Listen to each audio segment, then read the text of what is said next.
విశాఖలో ప్రయాణికులకు పెను ప్రమాదం తప్పింది. సాంకేతిక సమస్యలతో ఆర్టీసీ బస్సులో మంటలు చెలరేగినట్లుగా తెలుస్తోంది. 4వ పట్టణ పోలీస్ స్టేషన్ పరిధిలో జాతీయ రహదారిపై ఘటన జరగగా పెట్రోల్ బంకు పక్కనే ప్రమాదం జరగడంతో స్థానికులు భయాందోళనకు గురయ్యారు. అయితే సంఘటనా స్థలానికి చేరుకున్న అగ్నిమాపక సిబ్బంది మంటల్ని అదుపు చేశారు. ప్రమాదానికి గల కారణాలపై పోలీసులు ఆరా తీస్తున్నారు.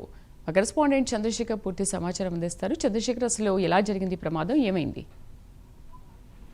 రైట్ చూసుకుంటే 111 సర్వీస్ గల ఆర్టీసీ బస్సు ఈ రోజు ఒక్కసారిగా మంటలు వ్యాపించినటువంటి పరిస్థితి కనిపిస్తుంది. దీంతో బస్సులో ప్రయాణిస్తున్నటువంటి ప్రయాణికులంతా కూడా ఒక్కసారిగా భయాందోళనకు లోనైనటువంటి ఘటన విశాఖ పరిధిలో ఉన్నటువంటి జాతీయ రహదారి అతీపాలెం వద్ద అయితే ఉదయంగా చోటు చేసుకున్న పరిస్థితి కనిపిస్తుంది. పూర్వనపాలెం నుంచి విజయనగరం వెళ్తున్నటువంటి తరుణంలో 111 సర్వీస్ నెంబర్ గల బస్సులో ఒక్కసారిగా సాంకేతిక సమస్య అయితే తలెత్తింది.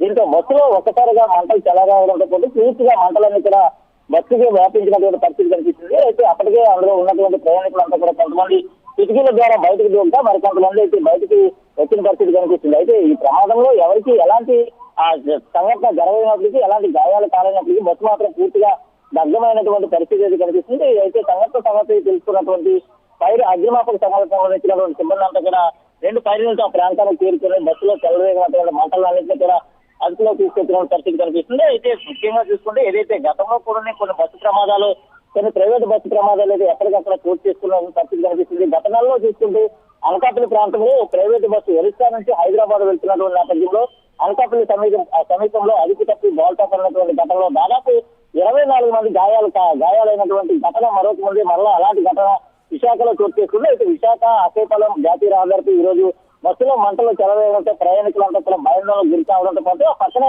ఉన్నటువంటి పెట్రోల్ పంపు కూడా పక్కనే ఉండి అయితే మంటలన్నీ కూడా పెట్రోల్ పంపుకి వ్యాపించేటటువంటి పరిస్థితి ఉన్నట్టు ఆందోళనకు వ్యక్తం చేసింది. ఈ నేపథ్యంలో సంఘటనా స్థలానికి హుటాహుటిన చేరుకున్నటువంటి అగ్నిమాపక సిబ్బంది అంతా కూడా పూర్తిగా మంటలు అయితే అదుపులో తీసుకొచ్చారు.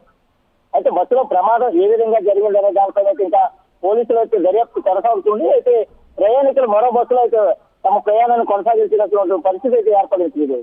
Right Chandrashekar, thank you.